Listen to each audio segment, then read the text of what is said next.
नमस्कार विद्यार्थी मित्रांनो, मी विशाल वीर स्वागत करतो आपल्या सर्वांचं आपल्या सर्वांच्या मार्गदर्शक या यूट्यूब चॅनलवरती। मित्रांनो, आज आपल्याला चालू घडामोडीच्या दृष्टिकोनातून, संकल्पनेच्या दृष्टिकोनातून आणि एका विषयाच्या दृष्टिकोनातून असा एक महत्त्वाचा टॉपिक पाहायचा आहे, तो म्हणजे वादळे। ती कशी निर्माण होतात आणि त्याला नावे कशी दिली जातात। आता नुकतंच आपण बघितलं आहे की आपल्या महाराष्ट्राच्या काही रिजनमध्ये निसर्ग नावाचं एक वादळ येऊन गेलेलं आहे, ज्याचे परिणाम, ज्याची सुरुवात याच्याबद्दल आपण खूप साऱ्या न्यूज बघितल्या। त्याच्याच आधी अम्फान नावाचं सुद्धा आपण एक वादळ बघितलं होतं, जे की बे ऑफ बेंगॉलमध्ये तयार झालं होतं आणि आपले जो ईस्टर्न साईडचा कोस्ट आहे तेथील राज्यांना त्यानं प्रभावित केलेलं आहे। तर हे वादळ आहेत काय, त्यांना नावे कशी दिली जातात, त्याची प्रोसिजर काय आहे, त्याच्या पद्धती काय आहे, या सगळ्यांचं विश्लेषण आपल्याला ह्या लेक्चरमध्ये करायचं आहे। वही पेन तयार असू द्या, खूप साऱ्या नोट्स याच्यामध्ये आहेत, खूप साऱ्या फॅक्ट्सनं भरपूर आहे आणि 100% याच्यावरती प्रश्न येणारच आहे। सो आपल्याला टॉपिक हा असा कव्हर करायचा आहे की याच्यावरती तुम्हाला कसे देखील क्वेश्चन आले तरी तुम्ही सॉल्व करू शकाल। ओके, तर आता सगळ्यात पहिलं आपण एक सिंपल क्वेश्चन या लेक्चरची सुरुवात करूया, ते म्हणजे सायक्लॉन्सला नावं का दिली जातात, ह्या चक्रीवादळांना नावं का दिली जातात। आता सायंटिफिकली आपण बघतो, एखाद्या नवीन प्रजातीचा शोध लागला, झाडाची एखादी प्रजाती असेल, प्राण्यांची एखादी प्रजाती असेल, किंवा आपल्या गॅलेक्सीमध्ये किंवा आउट ऑफ गॅलेक्सीमध्ये एखादा स्टार आपल्याला भेटला असेल, तर त्यांना सायंटिफिक नावं दिली जातात, सायंटिफिक नंबर्स दिली जातात, जे की लक्षात राहण्याला खूप अवघड असतात, टेक्निकल टर्म्स असतात, म्हणून आपण फक्त सायंटिस्ट लोक त्याच्यावरती आपण तो कार्य करू शकतात किंवा लक्षात ठेवू शकतात। परंतु सर्वसामान्य जनतेचं कसं, आणि हे चक्रीवादळ जे असतं ते फक्त सायंटिस्ट लोकांना प्रभावित करत नाही, तर आपल्यासारख्या सामान्य जनतेला, राज्यांना, प्रशासनाला, गव्हर्नमेंट्स वगैरेला हे प्रभावित करतं। तर त्याच्यामुळे यांना सायंटिफिकली टर्म देण्यापेक्षा किंवा नंबर्स देण्यापेक्षा काही असे नावं दिले पाहिजे ज्याच्या दृष्टिकोनातून, ज्या नावाच्या अनुषंगाने आपल्याला ते लक्षात राहील। लक्षात का ठेवायचं आपल्याला, समजा आपण एखादं टेक्निकल टर्म त्याला दिली किंवा एखादा नंबर त्याला दिला, तर तुम्हाला सांगितलं 27, 28, 56 नावाचं एखादं वादळ असं आलं होतं, मग कोणता नंबर कधी आलं होतं लक्षात राहील का आपल्याला, किंवा त्याची ओळख तशी असेल का, किंवा त्याच्या प्रमाणात लोकांची जागरूकता होईल का। तर त्याच्याचऐवजी आपण त्याला जर काही असे नाव दिले जे सर्वसामान्यांच्या लक्षात राहतील, सर्वसामान्यांना ते नाव परिचित असतील। आता तुम्हाला फनी वादळ म्हटलं तर लगेच लक्षात येतं की अरे हा काही महिन्यापूर्वी येऊन गेलेला आहे, अम्फान झालं, निसर्ग झाला, तर हे वादळांचे नाव आपल्याला लक्षात राहणार। सोबत आपल्या लक्षात राहणं की ते कुठे आलं होतं, त्याचं ओरिजिन कुठं झालं होतं, आपण त्याच्यापासून बचाव कसा केला होता, मीडिया जे आहे, सायंटिस्ट लोक जे आहेत किंवा आपलं जे प्रशासन आहे, या सगळ्यांना त्याचा अभ्यास करायला सोपं जातं, या सगळ्यांना त्यांचा इम्पॅक्ट काउंट करायला सोपं जातं, लोकांमध्ये अवेअरनेस निर्माण करायला टुवर्ड्स चक्रीवादळ सोपं जातं। आज पॉवरफुल सॅटेलाइट्स आहेत, बाकी तंत्रज्ञानानं आपलं प्रगती केलेली आहे, म्हणून आपल्या IMD जे इंडियन मेट्रोलॉजिकल डिपार्टमेंट आहे त्यानं 24 तास आधीच, काही बाबतीत 48 तास आधीच आपल्याला काय करायचं, अर्ली वॉर्निंग सिस्टम आपण क्रिएट केलेली आहे, ज्याच्यानुसार लोकांना कळते की कुठे कधी वादळ येणार आहे। गव्हर्नमेंट लगेच तो एरिया काय करतो, खाली करायला लागतो। म्हणजे आता होते जीवितहानी कमी होते, बाकी वित्तहानी होती आपली, परंतु जीवितहानी खूप कमी झालेली आहे। नाहीतर काही वर्षांपूर्वी जर तुम्ही बघितले, ओडिसामध्ये, पश्चिम बंगालमध्ये असे बरेचसे वादळ यायचे, ज्याच्यामुळे तिथे हजारो लाखो लोक मृत्युमुखी पडायचे, जीवितहानी व्हायची, वित्तहानी व्हायची। आता झाली तरी काय होते, काही प्रमाणामध्ये वित्तहानी होते, जीवितहानी खूप कमी झालेली आहे, just because of early warning system. तर लोकांची अवेअरनेस वाढवण्याकरिता, गव्हर्नमेंटला व्यवस्थित पावलं उचलण्याकरिता, मीडियाला त्याच्यावरती काउंट करण्याकरिता यांना नावे देणं खूप आवश्यक असतं आणि त्याच्यामुळे वादळांना नावे दिली जातात। ओके, तर सगळ्यात पहिला प्रश्न आपला सॉल्व्ह झाला, तो म्हणजे वादळांना नावे का दिली जातात। ठीक आहे ना। आता महत्त्वाचा प्रश्न निर्माण होतो ते म्हणजे वादळांना नावे कशी दिली जातात। आता हे तुम्हाला खूप डीपली आणि व्यवस्थित साध्या सोप्या भाषेत मी सांगणार आहे, आणि हे व्यवस्थित जर तुम्ही ऐकलं आणि नोट डाऊन केलं तर तुम्हाला नंतर काही गरज नाही पडणार कोणतं लेक्चर पाहण्याची किंवा काही पुस्तकं वाचण्याची। तर नावं कशी दिली जातात, आता तुम्हा सगळ्यांना युनायटेड नेशन माहीत असेल, after second world war united नेशनची स्थापना झाली होती। पण जेव्हा युनायटेड नेशनची स्थापना झाली होती त्याचे 6 मेजर प्रिन्सिपल ऑर्गन होते, म्हणजे आपण म्हणू शकतो की युनायटेड नेशन जे स्थापन झालं होतं त्याची 6 महत्त्वाची अंगे होती, त्या 6 महत्त्वाच्या अंगांनी बनून आपलं युनायटेड नेशन बनलं होतं। ही 6 महत्त्वाची अंगे म्हणजे सगळ्यात महत्त्वाचं म्हणजे युनायटेड नेशन सिक्युरिटी काउन्सिल, ज्याच्यामध्ये 5 सदस्य देश आहेत, then United Nation General Assembly, ज्याला आपण महासभा असं सुद्धा म्हणतो। ओके, जशी आपली पार्लमेंट असते ही जगाची पार्लमेंट आहे। थर्ड आहे युनायटेड नेशन सेक्रेटेरिएट, जे न्यूयॉर्कमध्ये आहे, म्हणजे सचिवालय, जिथे काम होतं, जे सचिवालय, जिथं ऑफिस आहे युनायटेड नेशनचं, त्याला आपण सेक्रेटरी म्हणतो। हे तिसरं अंग। चौथं अंग होतं ते म्हणजे इंटरनॅशनल कोर्ट ऑफ जस्टिस, आंतरराष्ट्रीय न्यायालय, जे नेदरलँडमध्ये आहे, हेग येते। ओके, हे झाले 4 महत्त्वाचे अंगे। 5वं जे ऑर्गन होतं ते होतं ट्रस्टीशिप काउन्सिल, ट्रस्टीशिप काउन्सिल किंवा याला आपण विश्वस्त मंडळ म्हणतो। आता ही जी ट्रस्टीशिप काउन्सिल होती ही स्थापन झाली होती जेव्हा सेकंड वर्ल्ड वॉर झालेला आहे. युरोपियन देशांनी ज्या ज्या देशावरती राज्य केलेले त्या देशांना आर्थिक न्याय मिळतोय का, आर्थिक रिसोर्सेस मिळत आहेत का, म्हणजे त्यांची डेव्हलपमेंट होती का नाही हे पाहण्यासाठी. आणि ह्याला पुढे 1993-94 मध्ये काय केलं, बंद केलं. आता ही 5वं ऑर्गन नाही राहिलेलं नाही आहे. आणि 6वं ऑर्गन होतं ते म्हणजे United nation economic and social council, आर्थिक व सामाजिक परिषद. ओके, आता हे 6वं जे अंग आहे हे आपल्याला महत्त्वाचं आहे, United nation economic and social council. Okay, हे आता हे जे ऑर्गन आहे इकॉनॉमिक आणि सोशल काउन्सिल यानं काय केलं, जगाचे विविध भाग केले. म्हणजे टोटल आपण म्हणू शकतो की त्यांनी याच्यामध्ये काय केले, 5 महत्त्वाचे असे जगाला विभागणी केलं या काउन्सिलनं. आणि ती विभागणी कशासाठी केली होती की जगामध्ये जो विकास होत आहे तो सगळ्यांचा व्यवस्थित आणि समांतर होत आहे का, सगळ्या जगांचा जो विविध ग्रुप आता आपण बघतो सगळे ग्रुप केले. ईस्टर्न युरोप वेगळी टोपोग्राफी, वेगळं क्लायमेट, वेगळंच जॉग्राफिकल कंडिशन, आफ्रिकामध्ये सगळं काय वेगळं आहे, एशिया पॅसिफिकमध्ये वेगळं आहे. या अनुषंगाने त्यानं काय केले, जगाचे 5 घटक केले. आणि याच्यामध्ये आपण म्हणू शकतो एक आफ्रिका आहे, एक आहे ईस्ट युरोप, दुसरं आहे वेस्ट युरोप, एक आहे लॅटिन अमेरिका. लॅटिन म्हणजे दक्षिण अमेरिका, आपलं आपण म्हणतो लॅटिन अमेरिका म्हणजे जे साऊथ अमेरिका खंडातले पेरू, चिली, ब्राझील, अर्जेंटिना हे जे देश आहेत ते त्याच्यामध्ये येतात. आणि 5वं जे होतं ते म्हणजे एशिया पॅसिफिक. आता ह्यांचे नाव कशी दिली जातात, United nation economic and social council for Africa, for East Europe, for West Europe, for Latin America. तसंच आहे United nation economic and social council for Asia Pacific. आणि याला शॉर्ट फॉर्ममध्ये इस्केप म्हटलं जातं. हे नाव तुम्ही खूप वेळेस ऐकाल.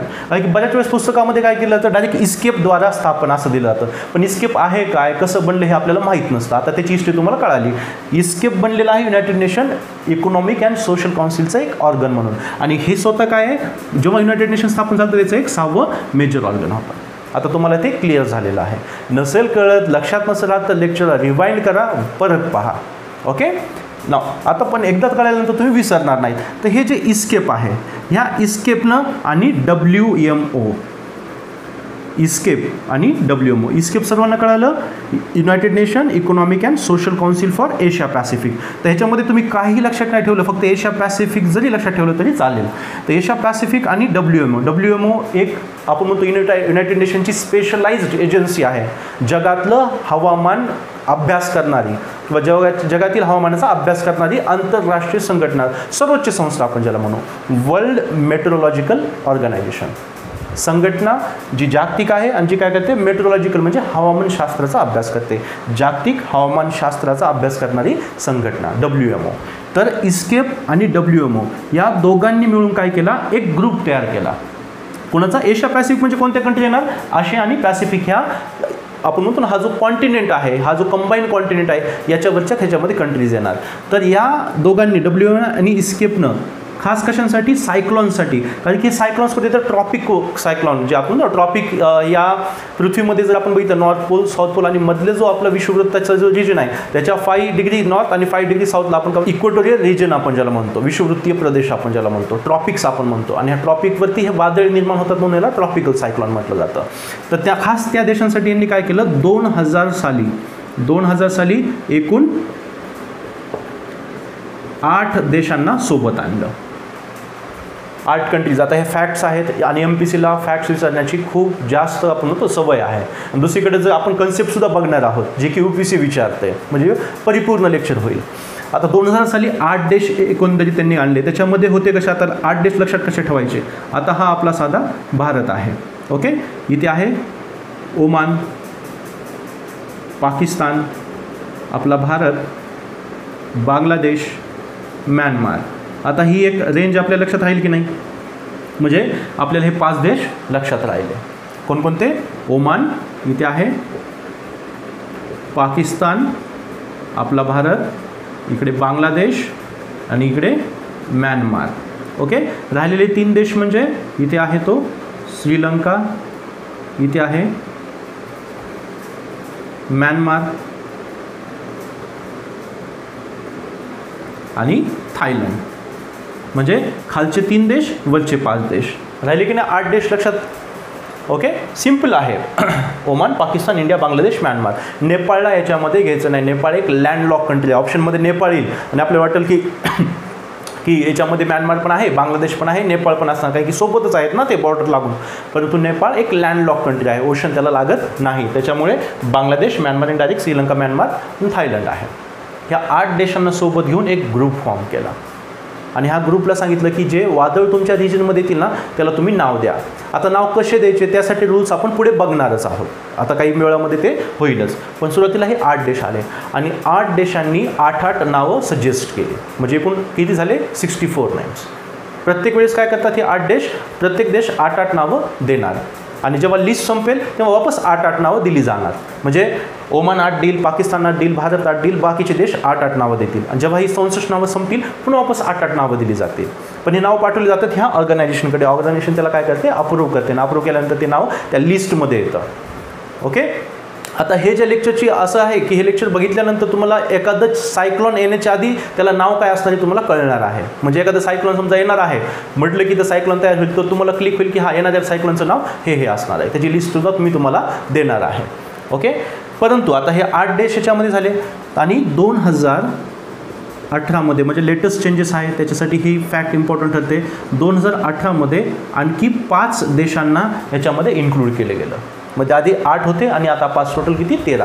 हे 5 देश म्हणजे कोणते कोणते? एक म्हणजे Saudi Arabia, UAE, Saudi Arabia, नंतर इराण, येमेन आणि कतार. 5ही देश कोणते आहेत? आपण त्याला म्हणतो मिडल ईस्टमधले देश आहेत. आता ह्या देशांना तुम्ही लक्षात ठेवायला खूप इझी आहे कारण की 5 देश काय आहेत? मिडल ईस्ट कंट्रीज आहेत आणि त्यातले प्रॉम्प्ट कंट्रीज आहेत ह्या. सौदी अरेबिया, इराण लक्षात राहील, वाईस वर्सा, UAE, येमेन आणि कतार. हे 5 देश म्हणजे आता सध्या याच्यामध्ये 13 देश आहेत. आणि ह्याच्यामध्ये जे पूर्वी 8 देश होते तर 8 देश काय करायचे? 8 नावं द्यायची. आता 13 देश आहेत तर 13 देश काय करणार? 13 नाव देणार. आता काही दिवसापूर्वी तुम्ही बघितलं असेल एक अम्फान नावाचं वादळ आलं होतं. अम्फान कुठे आलं होतं हे? तर हे बे ऑफ बेंगॉलमध्ये तयार झालं होतं. वेस्ट बेंगॉल आणि आपले जे ईस्ट कोस्टल राज्य आहेत त्यांनी प्रभावित केलं होतं. तर हे अम्फान जे वादळ आहे, आता पूर्वी तुम्हाला काय सांगितलं की 8 कंट्रीज होत्या ज्या 8 नावे देत होते म्हणजे एकूण 64, बरोबर. आता हे जेव्हा 2018च्या आधी 8 देश होते आणि 8 नाव द्यायचे म्हणजे टोटल ह्याच्यामध्ये 64 नाव असायचे. तर 2018च्या आधी जी शेवटची 64 नावाची लिस्ट होती त्याच्यातलं सगळ्यात शेवटचं नाव होतं अम्फान. हे त्याच्यातलं सगळ्यातलं शेवटचं नाव होतं. आणि याच्यानंतर जे 13 कंट्रीज आले, आता 13 देश हे काय करणार? 13 नाव देणार म्हणजे एकूण 169 नावाची लिस्ट असणार. आणि ही लिस्ट जस्ट सुरू झालेली आहे. या लिस्टमध्ये जे नाव आहेत बांगलादेश, इंडिया असे बाकी सगळ्याचे नाव आहेत ना, तर ओमान झालं, थायलंड झालं, पाकिस्तान झालं, असे सगळ्या देशांची नाव आहेत आणि सगळ्या देशांच्या पुढे अशी 13 नावांची लिस्ट आहे. या लिस्टमधलं पहिलं नाव आहे निसर्ग. फर्स्ट नेम काय आहे? निसर्ग. आणि त्याच्यानंतर जे नाव देणार आहे तो म्हणजे आपला भारत देश देणार आहे. भारताने त्याचं नाव ऑलरेडी दिलेलं आहे गती. म्हणजे याच्यानंतर जे वादळ येणार आहे आपल्या ह्या रिजनमध्ये त्याचं नाव काय असणार आहे? गती. आणि ही पूर्ण लिस्ट मी तुम्हाला देणार आहे 169 नावाची, जी स्वतः आपल्या इंडियन मेट्रोलॉजिकल डिपार्टमेंटने जी ऑफिशियल लिस्ट दिली आहे ती तुम्हाला मी देणार आहे. त्याच्यामध्ये टोटल 169 नाव आहेत. म्हणजे इथून पुढे जे वादळे येतील त्याचे नाव तुम्हाला ऑलरेडी माहीत असतील आणि त्याला लक्षात ठेवणं देखील तुम्हाला सोपं जाईल. आता ही जी लिस्ट आहे आपलं एक इंस्टाग्रामवरती मी अकाउंट सुरू केलेलं आहे आपल्या मार्गदर्शक चॅनलचं. मार्गदर्शक तुम्ही जस्ट टाईप केलं मोबाईलवरती इंस्टाग्रामवरती तुम्हाला ह्या नोट्स मिळून जातील. हेच नाही त्याच्या पुढे आपल्याला जे काही लेक्चर्स करायचे आहेत यूट्यूबचे त्याचे तुम्हाला नोट्स देणं सोपं असावं आणि पाहिजे तेव्हा तुम्ही त्याला बघू शकाल. यूट्यूबला नोट्स टाकल्यानंतर तुम्हाला परत पूर्ण लेक्चर बघावं लागेल किंवा फॉरवर्ड करावं लागेल, वेळ जाईल. तर तुम्हाला नोट्स इझिली मिळाव्यात यासाठी आपण इंस्टाग्रामवरती एक मार्गदर्शक नावाचं चॅनल किंवा आपण तो अकाउंट सुरू केलेला आहे. आता तुम्ही तिथे इंस्टाग्रामला सगळेजण यूज करतात, मार्गदर्शक टाका, तुम्हाला आपल्या चॅनलचा लोगो तिथे दिसेल आणि तिथे हळूहळू मी नोट्स तिथे तुम्हाला देत चालेल. म्हणजे आपले लेक्चर्स होत राहतील त्याच्या नोट्स तुम्हाला देता येईल, कारण की इथं नोट्स देणं थोडंसं अवघड आहे यूट्यूबला. ओके, नाव ही लिस्ट तुम्हाला तिथं मिळून जाईल. जुन्या नावांची सुद्धा मिळून जाईल आणि नवीन नावांची जे येणारे नाव आहे त्याची लिस्ट सुद्धा तुम्हाला मिळून जाईल. आता आपण बघितलं काय की नावं देणं का गरजेचं आहे. सेकंड थिंग बघितलं की नावं कशी दिली जातात. युनायटेड नेशन आहे, त्याच्यात 6 ऑर्गन होते, त्यातलं 6वं जे ऑर्गन आहे कोणतं, इकॉनॉमिक अँड सोशल काउन्सिल. ह्या काउन्सिलनं काय केलं, जगाला 5 भागात विभागलं. त्यातला आपला भाग कोणता आहे, एशिया पॅसिफिक. तर आपला जो इस्केप एशिया पॅसिफिक भाग आहे त्यानं WMO दोघांनी मिळून काय केलं, 2000 साली 8 देशांचा ग्रुप बनवला, ज्याच्यामध्ये हे 8 देश होते, Oman, Pakistan, India, Bangladesh, Myanmar, Sri Lanka, Maldives आणि थायलंड. सर इथं म्यानमार झालेला आहे, मालदीव आणि थायलंड. आणि नंतर वापस 2018ला आपण काय केलं, त्याच्यामध्ये 5 देश ॲड केले. 5चे देश कुठले आहेत, मिडल ईस्टमधले, सौदी अरेबिया, UAE, कतार, इराण आणि येमेन. आता जे नाव दिली जातात हे 5 देश काय करतात, हे 13 देश काय करतात, त्याचे नाव मिळवून ठेवतात आणि ते अप्रूव्हलला पाठवतात. अप्रूव्ह होतात तेव्हा हे नाव त्या लिस्टमध्ये येतात. आता ऑलरेडी 169 वादळांची लिस्ट काय तयार आहे. जेव्हा ती संपतील तेव्हा वापस काय करण्यात येईल, आणखी एक नवीन लिस्ट तयार करण्यात येईल. कारण की वादळे हे आपण बघायला गेलं 24 तासामध्ये जगभरात कुठे ना कुठेतरी वादळे चालूच असतात, शेकडोच्या संख्येने, हजारोच्या संख्येने चालू असतात. परंतु त्यातले काही खूप विकृत रूप धारण करतात, खूप मोठ्या प्रमाणात आपण नुकसान करतात. मग अशा वादळांना काय केलं तर हे नावं वगैरे दिली जातात. ठीक आहे. आता आपल्याला पाहायचे आहेत की वादळांना जी नावे दिली जातात त्याच्यासाठी गाईडलाईन्स काय काय आहेत, कारण की नाव कसे असले पाहिजे, किती लेटर्सचे असले पाहिजे. आता ही सगळी लिस्ट आपल्याला पाहायची आहे. ठीक आहे. तर मित्रांनो आता आपल्याला पाहायचं आहे की मार्गदर्शक तत्वे, गाईडलाईन्स नेमकं काय आहे. टोटल 7 महत्त्वाच्या गाईडलाईन्स यासाठी दिलेल्या आहेत आणि ह्या आपल्या परीक्षेच्या दृष्टिकोनातून देखील महत्त्वाच्या आहेत. त्याच्यामुळे 7ची 7 गाईडलाईन्स एकदम शॉर्टमध्ये तुम्ही लिहून घ्या. सगळ्यात पहिले सांगितलेलं आहे न्यूट्रल किंवा आपण ज्याला म्हणतो तटस्थ.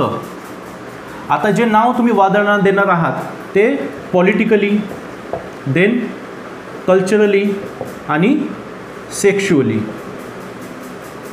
म्हणजे राजकीय, सांस्कृतिक व लिंग आधारात याच्यामध्ये काय असलं पाहिजे, तटस्थ असलं पाहिजे.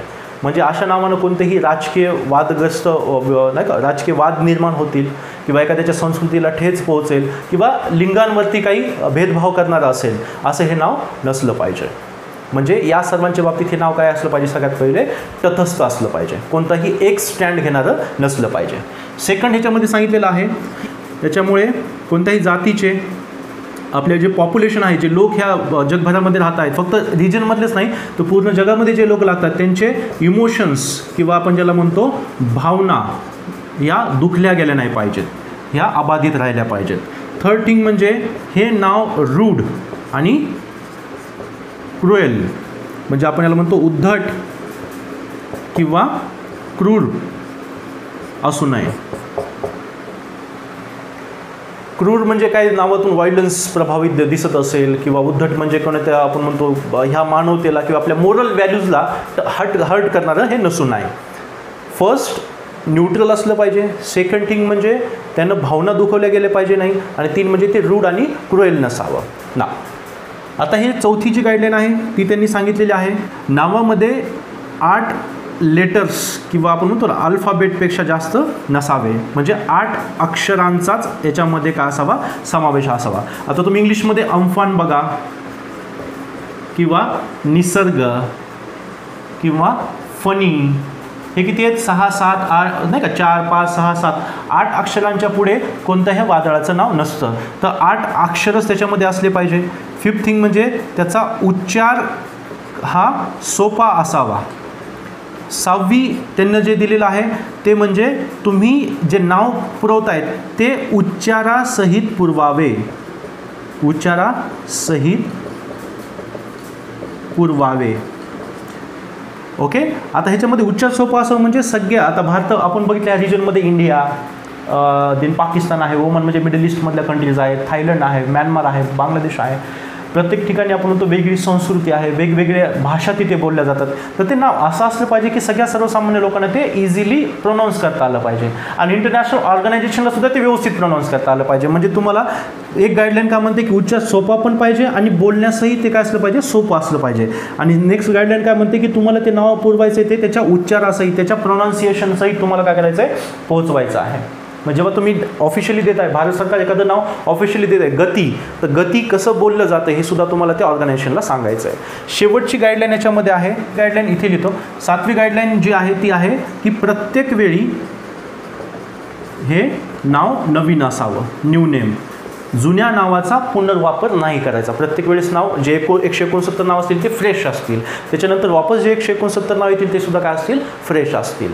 म्हणजे इन शॉर्ट आपण बघायला गेलं, आता हिच्या आधी आपण बघितलं की वादळांना नावं का दिली जावीत, का दिली जातात आणि कशी दिली जातात, आणि त्याची प्रोसिजर आता ही आहे. हे 7 गाईडलाईन्स एकदम सिम्पल आहे. आता याच्यावरती तुम्हाला कसाही प्रश्न आला तुम्ही सांगू शकतात. प्रोसेस कोण देतं, कोणकोणते ऑर्गनायझेशन आहेत, कोणकोणते कंट्रीज आहेत आणि गाईडलाईन्स काय आहेत. ओके, आता आपल्याला सगळ्यात महत्त्वाचा भाग बघायचा आहे, तो म्हणजे की सायक्लॉन्स फॉर्म कसे होतात. आता वादळे कशी बघतायत हे आपण बनतात हे कसं व्यवस्थित बघणार आहोत. याच्यापेक्षाही खूप डिटेलमध्ये आता लवकरच आपण काय करणार आहोत, जॉग्रफी सिरीज पण मी चालू करणार आहे. पॉसिबल झालं तर एक्झामच्या आधीच मी स्टार्ट करेल. जॉग्रफी जसं आपण इकॉनॉमिक्स बघतोय, जेवढं जसं आपण पॉलिटी बघतोय, तसं जॉग्रफी पण आपण बघणार आहोत. MPC UPC करणाऱ्या विद्यार्थ्यांना मी फक्त एवढं सांगेल की जेव्हा तुम्ही जॉग्रफी या विषयाचा अभ्यास करता तर बरेचसे MPC करणारे जे पर्टिक्युलर स्टुडंट आहेत ते काय करतात, आधी महाराष्ट्राचा भूगोल वाचतात, भारताचा भूगोल वाचतात आणि शेवटी जगाचा भूगोल वाचतात. तर असं चुकूनही करू नका. जेव्हा तुम्ही UPC किंवा राज्यसेवेचा अभ्यास करतायत आणि तुम्हाला जॉग्रफी या सब्जेक्टचा स्टडी करायचा आहे, त्याची सुरुवात वर्ल्ड जॉग्रफीपासून झाली पाहिजे, तीही वर्ल्ड फिजिकल जॉग्रफीपासून झाली पाहिजे. मग जेव्हा तुम्ही वर्ल्ड जॉग्रफी करता तेव्हा तुम्हाला पूर्ण जॉग्रफिकल फिनॉमिना व्यवस्थित कळलेले असतात. मग तो वादळ वारे असू द्या, पर्जन्य असू द्या, किंवा जे काय कन्सेप्ट आहेत, हवामान, क्लायमॅट वगैरे सर्व तुम्हाला व्यवस्थित समजलेलं असतं. आणि त्याच्यामुळे भारताचं क्लायमॅट असं का, भारतामध्ये पर्जन्य असं का पडतं, भारतामध्ये वादळे का येतात, अर्थक्वेक का होतात, सुनामी काय येते, हे सगळं ऑलरेडी तुमच्या कन्सेप्ट क्लिअर झालेले असतात वर्ल्ड जॉग्रफीमध्ये. त्याच्यामुळे तुम्हाला इंडियन जॉग्रफीचा अभ्यास सोपा जातो. आणि इंडियन जॉग्रफीचा अभ्यास झाल्यानंतर महाराष्ट्राची जॉग्रफी राहते. म्हणजे कन्सेप्ट तुमच्या ऑलरेडी क्लिअर असल्यामुळे तुम्हाला नंतर फक्त फॅक्च्युअल डेटा कलेक्ट करावा लागतो. दॅट्स वाय आधी world geography, then Indian geography आणि देन महाराष्ट्राचा भूगोल, असा अभ्यास आपल्याला करायचा आहे. ओके, नाव आता सायक्लोन कसे फॉर्म होतात हे पण आपण बघूयात. नंतर तुम्हाला डीपली जेव्हा आपण जॉग्रफी सिरीज करू तेव्हा आपण सांगेल. पण सध्या आता ते खूप इम्पॉर्टंट आहे. आपण आता ते पाहूयात की सायक्लोन कसे निर्माण होतात. तर मित्रांनो, सायक्लोन तयार होण्याच्या आधी आपल्याला हवेचा एक गुणधर्म समजून घ्यायला आवश्यक आहे. आता हे 2 सरफेस आहेत. ओके, या हवेचा गुणधर्म म्हणजे काय, सगळ्यात सिंपल भाषेमध्ये हवा high pressure to low pressure, म्हणजे जास्त दाबाच्या प्रदेशापासून कमी दाबाच्या प्रदेशाकडे काय करते, नॅचरली वहन करत असते. आता या भागावरती हा भाग ए आहे, हा भाग बी आहे. ए भागावरती टेम्परेचर किंवा तापमान जे आहे हे अधिक आहे आणि इथे तापमान जे आहे ते कमी आहे. तर जिथे टेम्परेचर हे अधिक असते तिथे हवा ही काय होते, हलकी होते. म्हणजे एखाद्या भागावरती आपण टेम्परेचर जास्त केलं किंवा एखाद्या उष्णता वाढवली, आपण गॅसवरती तवा ठेवतो बघा, तर तव्याच्या ह्याच्यावरती काय होतं, उष्णता टेम्परेचर जास्त असल्यामुळे तिथे लो प्रेशर क्रिएट होतं. लो प्रेशर का क्रिएट होतं, कारण की तव्यावरची किंवा त्या पृष्ठभागावरची हवा हलकी होते आणि वरच्या दिशेने वाहू लागते. टेम्परेचर जास्त झालं, हवा हलकी होते आणि वरच्या दिशेनं वाहू लागते. आता हवा इथे खूप जास्त हवा होती, बरोबर. आता हे बघा, जेव्हा डेन्सिटी जास्त असते तेव्हा प्रेशर जास्त असतं. आता हवा कुठे चालली आहे, वरती चालली आहे, म्हणजे इथे हवा काय होते, कमी होते. हवा कमी झाली, डेन्सिटी कमी झाली, प्रेशर लो. सिंपल आहे, टेम्परेचर जास्त, प्रेशर लो. आणि प्रेशर का, कारण की टेम्परेचरमुळे हवा हलकी झाली आहे आणि वरती आपण वरच्या दिशेनं तिने वहन केलेलं आहे. इथे आता दुसऱ्या त्याच्या वाईस वर्सा कंडिशनमध्ये टेम्परेचर इथे काय आहे, कमी आहे. जिथे टेम्परेचर कमी असतं तिथे हवा काय असते, हाय प्रेशर असतं, कारण की हवेची डेन्सिटी तिथे मोठ्या प्रमाणात असते. आता होतं काय, जेव्हा इथे हवा हलकी होते इथे व्हॅक्यूम क्रिएट होतं. व्हॅक्यूम म्हणजे पोकळी तयार होते आणि ही पोकळी भरून काढण्यासाठी हाय प्रेशरवरची जी हवा आहे ती लो प्रेशरकडे वाहू लागते. High pressure to low pressure हा फिनॉमिना एवढा इम्पॉर्टंट आहे आपल्यासाठी, पूर्ण जॉग्रफीसाठी. आपला मान्सून हा याच्यामुळेच होतो. जगभरामध्ये सायक्लॉन्स आणि अँटी सायक्लॉन्स जे आहेत, तुम्ही वेगवेगळ्या नावाने ज्याला ओळखतात, हे सर्व फिनॉमिना घडण्यामागं फक्त हेच चक्र. आणि विशेष म्हणजे आपलं जीवन अबाधित आहे ते या फिनॉमिनामुळं. हा फिनॉमिना नसता तर पृथ्वीवरती जीवन शक्य झालं नसतं. हवा high pressure to low pressure जाते. हाय प्रेशर कुठं असतं? जिथे टेम्परेचर कमी असतं. टेम्परेचर कमी असतं त्याच्यामुळे हवा हलकी होत नाही, हवेचा दबाव आणि डेन्सिटी तिथे कायम राहते. परंतु जिथे टेम्परेचर जास्त असतं, तापमान वाढलं, हवा काय होते? हलकी होते. तापमान वाढल्यामुळे त्याची डेन्सिटी कमी होते, कारण की ती वरच्या दिशेने वाहू लागते. आणि खाली काय होतं? खाली पोकळी निर्माण होते. आणि ती पोकळी भरून काढण्यासाठी काय होते? ही हवा, हाय प्रेशरची हवा तिथे वाहू लागते. हा सिंपल हवेचा गुणधर्म आहे. हवा हाय प्रेशर टू लो प्रेशरकडे वाहते. आणि हाय प्रेशर फॉर्म कुठे होतं? जिथे कमी टेम्परेचर आहे. आणि जे लो प्रेशर आहे किंवा कमी दाबाचा जो भाग आहे तो कुठे फॉर्म होतो? जिथे टेम्परेचर जास्त आहे. सिम्पली जर समजत नसेल तर लेक्चरला थोडं रिमाइंड करून वापस पहा, तुम्हाला समजेल. इझी आहे, खूप इझी आहे. एकदम लॉ न तुम्हाला समजून घेतलं, तुम्ही ह्या निसर्गाची लॉज न जॉग्राफी समजून घेतली तर खूप इझी आहे. आणि जर तुम्ही फॅक्च्युअल बघायला गेलात आणि खूप वेगळ्या पद्धतीने जर तुम्ही लक्षात ठेवण्याचे प्रयत्न केले तर लक्षात राहणार नाही. ऑन द स्पॉट किंवा एक्झामच्या वेळेस आपण ते विसरून जाईल. तापमान वाढलं आहे, हवा हलकी वरच्या दिशेनं, खाली पोकळी high pressure to low pressure, ती पोकळी भरून काढण्यासाठी. बस संपलं. ओके ना. आता सायक्लोनच्या बाबतीत आपण बघूया ते कसे फॉर्म होतात. आता एकदम सिम्पली तुम्हाला याच्यामध्ये दिसत असेल स्क्रीनमध्ये पूर्ण. ओके, आपला आहे हा इक्वेटोरियल रिजन, हा नॉर्थ पोल आणि साऊथ पोल. हा आहे आपला उत्तरी गोलार्ध आहे दक्षिणी गोलार्ध, आणि हे आपले पोल ना. आपली जी पृथ्वी फिरते ती ईस्ट टू वेस्ट की वेस्ट टू ईस्ट? तर आपली पृथ्वी ही वेस्ट टू ईस्ट, पश्चिमेकडून पूर्वेकडे फिरते. ओके. आता हा जो इक्वेटरचा भाग आहे आणि हा आहे आपला इथे सन. सन तुम्हाला सूर्य जो आहे पृथ्वीपेक्षा छोटा दिसत असेल, जस्ट आपल्याला समजावं म्हणून आहे. नाहीतर आपण बघायला गेलं तर आपली जी ही सोलर सिस्टम आहे, आपली जी गॅलेक्सी आहे, याच्यामध्ये 99.99% जे वस्तुमान आहे ते फक्त सूर्याचं आहे. बाकी 1% पृथ्वी आणि बाकी सगळे ग्रह बसलेले आहेत. ओके. तर सूर्याचा आपण कुठेच नाही आहेत सूर्यासमोर. जस्ट आपल्याला कळावं म्हणून सूर्य इथे छोटा काढलेला आहे. आता पहा, होतं काय की नॉर्मली आपली पृथ्वीची ॲक्सिस असा आहे. ओके, स्तब्ध. परंतु आपण म्हणतो जूनमध्ये जर बघायला गेलं तर जून महिन्यामध्ये हा नदन पोल हा 23.5 डिग्री हा सूर्याकडे झुकलेला असतो. ओके. आणि डिसेंबर महिन्यामध्ये साऊथ पोल जो असतो तो 23.5% कुठे सूर्याकडे झुकलेला असतो. म्हणजे पृथ्वी अशी आहे, सिम्पल. आता हे बघा, तुम्हाला दाखवतो. हा नॉर्थ पोल आहे, हा 23.5 डिग्री सेल्सिअस असा झुकलेला असतो. पुन्हा वापस सप्टेंबरमध्ये होतो, पुन्हा डिसेंबरमध्ये साऊथ पोल सूर्याकडे जातो. म्हणजे तो नॉर्थ पोल सूर्याकडे असू द्या किंवा साऊथ पोल सूर्याकडे असू द्या, इक्वेटर मात्र हमेशा काय करतो? सूर्यप्रकाश इथे जास्त पडत राहतो. म्हणजे नॉर्थ आणि साऊथ पोलपेक्षा 12ही महिने सगळ्यात जास्त सूर्यप्रकाश कोण घेतो? हा इक्वेटर घेतो. कारण की हा भाग, पृथ्वीचा भाग काय आहे? फुगीर भाग आहे.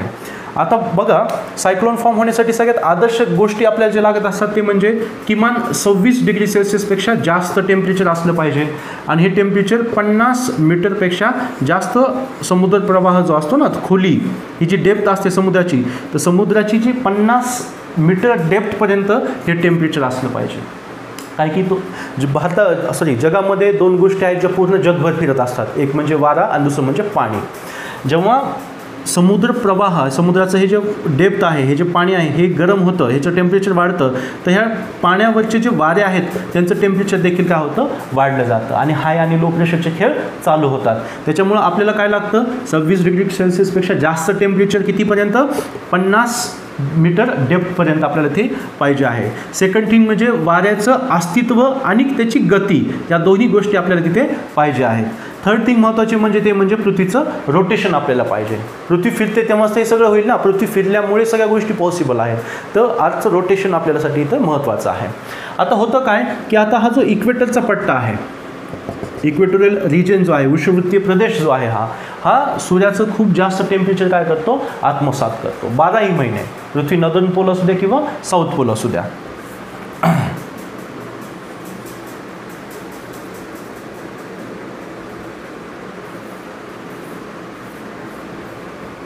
South pole. ओके. कोणताही पोल असेल, इथे काय मिळतं? इक्वेटरला ऑलवेज जास्त टेम्परेचर मिळतं. तर समजा एखाद्या लोकल ठिकाणी, एखाद्या ओशनमध्ये आपण म्हणतो की इथे टेम्परेचर वाढलं, बाकी परिस्थितीपेक्षा तिथे लोकल फॅक्टर्स आपण म्हणू शकतो, वाऱ्यांची मूवमेंट असेल, पाण्याचा जो डेप्थ आहे ती जास्त प्रमाणामध्ये आपण म्हणतो टेम्परेचर वाढलं तर इथे कोणतं प्रेशर फॉर्म होणार, टेम्परेचर जास्त झाल्यावर इथे काय फॉर्म होणार तर इथे लो प्रेशर फॉर्म होणार, कमी दाबाचा पट्टा फॉर्म होणार. आता इथे कमी दाबाचा पट्टा फॉर्म झालेला आहे या भागामध्ये, कमी दाब. आता याच्या तुलनेनं याच्या आजूबाजूला जर हवा बघितली ती कशी आहे, जास्त दाबामध्ये आहे. कमी आपण म्हणतो इथे टेम्परेचर जास्त आहे, इथे टेम्परेचर आजूबाजूला काय आहे, कमी आहे. आणि आजूबाजूला टेम्परेचर कमी असल्यामुळे आजूबाजूला कोणता प्रेशर फॉर्म होतं, हाय प्रेशर फॉर्म होतं, उच्च दाब फॉर्म होतो. आणि इथे कमी दाब. कमी दाब का, कारण की इथे काय टेम्परेचर जास्त आहे. तर बघा आता हीच आकृती आता ही तर वर्टिकली आहे, तुम्हाला होरिझेंटली पण दाखवतो. आता या भागामध्ये ही वर्टिकल होरिझेंटल एक आकृती काढतो. हाच भाग इथे आपण घेऊया. तर या भागामध्ये काय झालेलं आहे, लो प्रेशर फॉर्म झालेलं आहे. आणि लो प्रेशर कशामुळे, कारण की इथे टेम्परेचर जास्त आहे, परंतु या भागांमध्ये टेम्परेचर कसं आहे, कमी आहे, म्हणून इथे हाय प्रेशर, इथे हाय प्रेशर. आणि इथे काय झालेलं आहे, लो प्रेशर फॉर्म झालेलं आहे. मग इथून हवा काय होणार, हलकी होणार आणि कुठे जाणार, वरच्या दिशेने जाणार.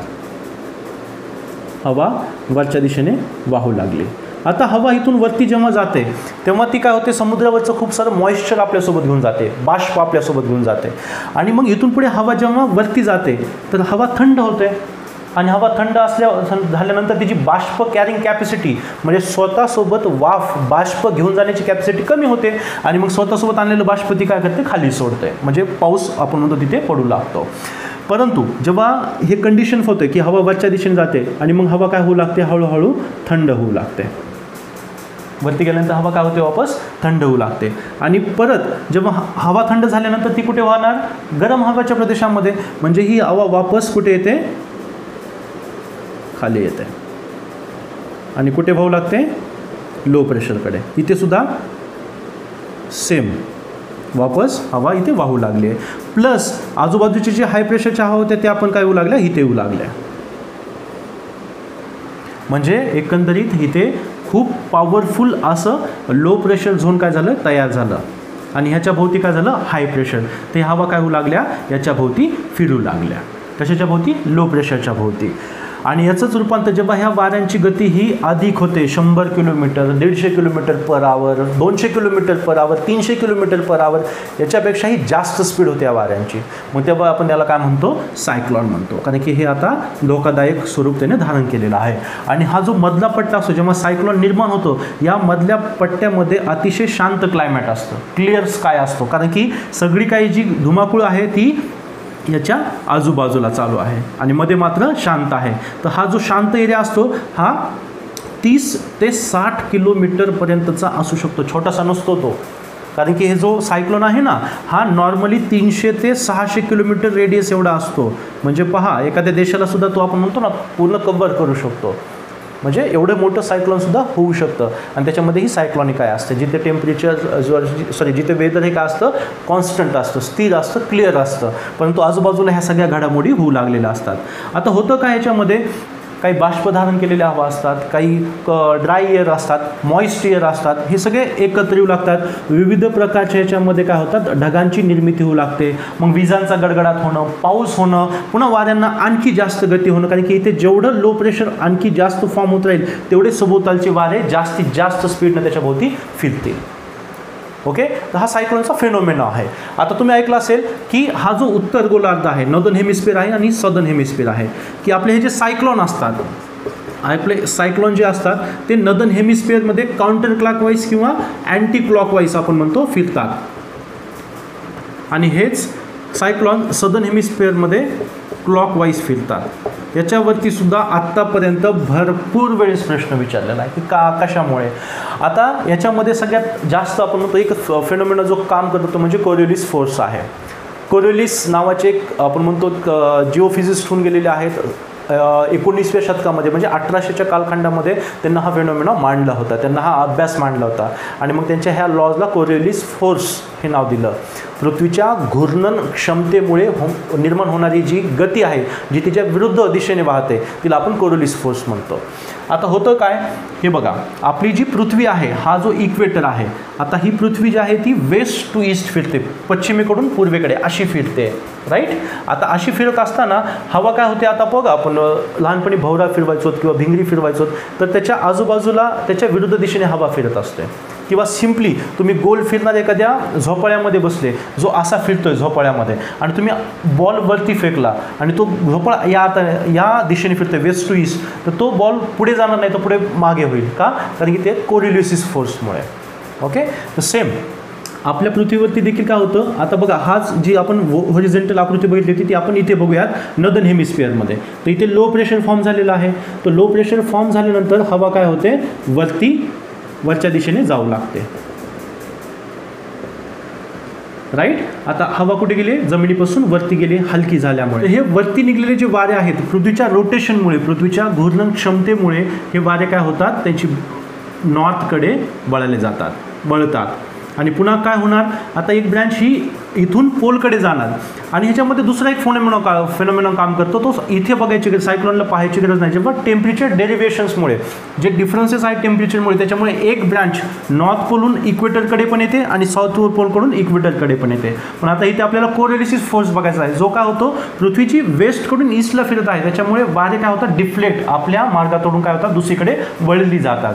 वळली कशी जातात, हाच जर साऊथ पोलमध्ये असता तर हे वारे वरती गेले असते आणि साऊथ पोलकडे फिरले असते.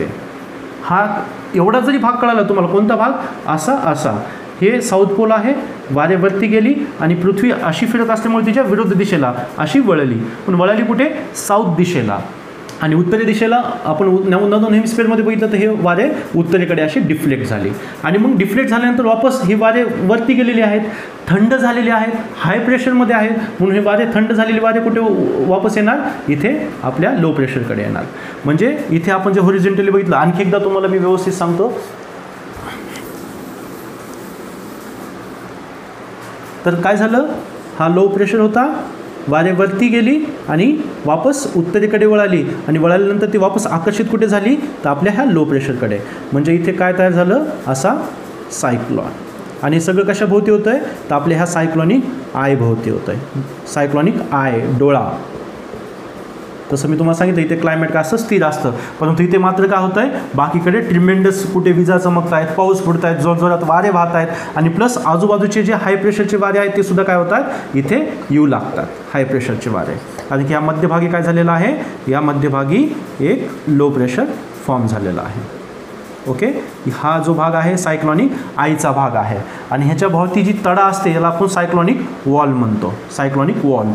ही सायक्लॉनिक वॉल असते, इथे मात्र सगळ्यात डिस्टर्ब्ड, म्हणजे सगळ्यात विचलित वातावरण ह्या सायक्लॉनिक वॉलच्या भोवती असतं. आयमध्ये नाही, आयमध्ये एकदम क्लिअर असतं. तर तुम्हाला आता उत्तर कळालं असेल की कशामुळे क्लॉकवाईज आणि अँटी क्लॉकवाईज. आता इथे अँटी क्लॉकवाईज म्हणजे कसं, साऊथर्न हेमिस्फिअरमध्ये क्लॉकवाईज कसं होणार, वारे वरती जाणार आणि साऊथकडे डिफ्लेक्ट होणार, आणि वापस ते कुठे येणार, लो प्रेशरकडे, प्लस आजूबाजूचे वारे सुद्धा इथे येणार. म्हणजे इथे काय होणार, एक असं सायक्लॉन तयार होणार, ही सायक्लॉनिक आय असणार. म्हणजे इथे सायक्लॉन कसं फिरू लागलं, क्लॉकवाईज, आणि इथे सायक्लॉन कसं फिरू लागलं, अँटी क्लॉकवाईज. तर नॉर्दर्न हेमिस्फिअरमध्ये अँटी क्लॉकवाईज आणि सदर्न हेमिस्फिअरमध्ये क्लॉकवाईज अँटी क्लॉकवाईज. आणि असं का, पृथ्वीच्या कोरिओलिस फोर्समुळे. तर मित्रांनो, हे होतं सायक्लॉनचं नाव कशी दिली जातात, सायक्लॉन कसे फॉर्म होतात. आय होप तुम्हाला व्यवस्थित कळालं असेल. खूप सिम्पल आहे. नसेल कळत तर आपण आणखी जॉग्रफीसाठी चालू करणार आहे, त्याच्यामध्ये तुम्हाला आणखी डिटेल्स सांगणार आहे. ॲक्च्युली सगळ्या डिटेल्स ह्याच्यामध्ये आलेलेच आहेत, बऱ्याचशा पुस्तकांमध्ये याच्यापेक्षा कमीच डिटेल्स असतात. आणखी एकदा तुम्हाला सिम्पल भाषेमध्ये सांगतो. एखाद्या जो इक्वेटर रिजन आहे आपला, तर इक्वेटर रिजनमध्ये काय होतं, वर्षभर जास्त टेम्परेचर असतं. लोकल कारणांमुळे जिथं 26 डिग्री सेल्सिअसपेक्षा जास्त तापमान जातं, 50 मीटरपेक्षा जास्त याच्या प्रदेशामध्ये डेप्थपर्यंत ते पसरलेलं असतं, तर तिथे लो प्रेशर फॉर्म होतं. लो प्रेशर फॉर्म होतं कशामुळे, कारण की टेम्परेचर वाढलेलं आहे, हवा हलकी होऊन वरती गेलेली आहे, आणि खाली झालेला जो व्हॅक्यूम आहे तो भरून काढण्यासाठी आजूबाजूची हवा तिथे येऊ लागते. ही नॉर्मल कंडिशन. परंतु खूप मोठ्या प्रमाणात तिथे लो प्रेशर फॉर्म झालेला आहे. तर काय होतं, जी वरती गेलेली हवा आहे ती सुद्धा वापस तिथे आकर्षित होणार आहे, आजूबाजूची हवा सुद्धा तिथे आकर्षित होणार आहे, आणि जो लो प्रेशरचा केंद्रबिंदू आहे त्याच्या भोवती ती फिरणार आहे. नॉर्दर्न हेमिस्फिअरमध्ये ती कशी असणार आहे, अँटी क्लॉकवाईज, आणि साऊदर्न हेमिस्फिअरमध्ये ती क्लॉकवाईज. आणि असं का, पृथ्वीच्या घूर्णन क्षमतेमुळे, कोरोलिसिस फोर्समुळे. का, कारण की पृथ्वी वेस्ट टू ईस्ट अशी फिरते आणि हवा विरोधी दिशेने काय होते, डिफ्लेक्ट होते. सदर्न हेमिस्फिअरमध्ये ती वेगळ्या ह्यानं नॉर्दर्न दिशेला रिफ्लेक्ट होते आणि सदर्न हेमिस्फिअरमध्ये ती साऊथ दिशेला डिफ्लेक्ट होते.